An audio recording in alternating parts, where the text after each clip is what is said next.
Marino Grand Prix was held at Imola in Italy, there being no room to hold a Grand Prix in San Marino unless it is contested on a tabletop with very small electric cars, except for the dogged Tyrrells and a few teams with names like brands of orange juice. Imola was a non-Cosworth occasion, boycotted by the Fokker teams because of FISA's retroactive decision to call the water tank wheeze illegal. This meant, among other things, that Piquet's win at Rio had been an optical illusion, and that Rosberg hadn't come second. Prost Renault had actually won at Rio, even if, to the unaided eye of the average earthling, it had appeared to come third. At Imola, the Renaults were two of only 14 cars present, but the race was sensational anyway. The real story of the race was that the Renaults fell apart and the Ferraris didn't. The story took a while to unfold, however, and at the start the lemon-yellow cars were in front. Then the Ferraris got in amongst them, and Arnou's car developed the sulks. The Ferraris went past Arnoux, and his car sprained a turbo in protest, gushing those characteristic gouts of flame which the trained eye was learning to associate with a surge of disappointment in the Gallic engine room.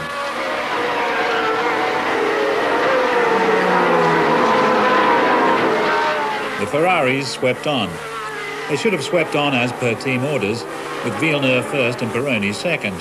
That's what the contract says, and common sense says the same, because a team leader is hired to win for his manufacturer and can't be expected to do it if he has to race his backup man as well.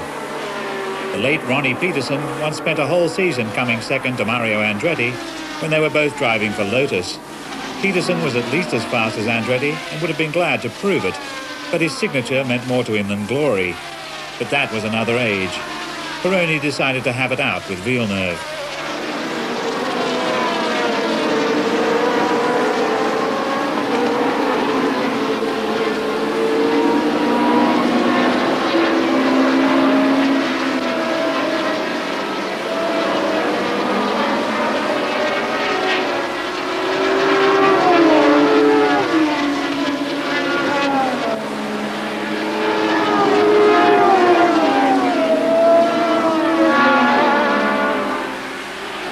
Ferrari pit, no doubt in telephonic communication with Commendatore Enzo Ferrari at Maranello, told Pironi to let Villeneuve through. Pironi didn't. He had a long think about whether he wanted to be first or second, and decided he wanted to be first.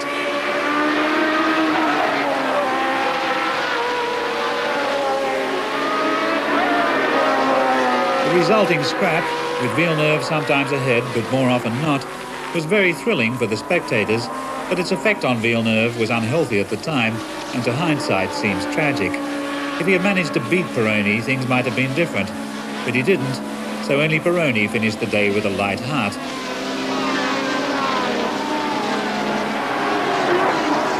Villeneuve declared his intention of not speaking to Pironi again for the rest of his life.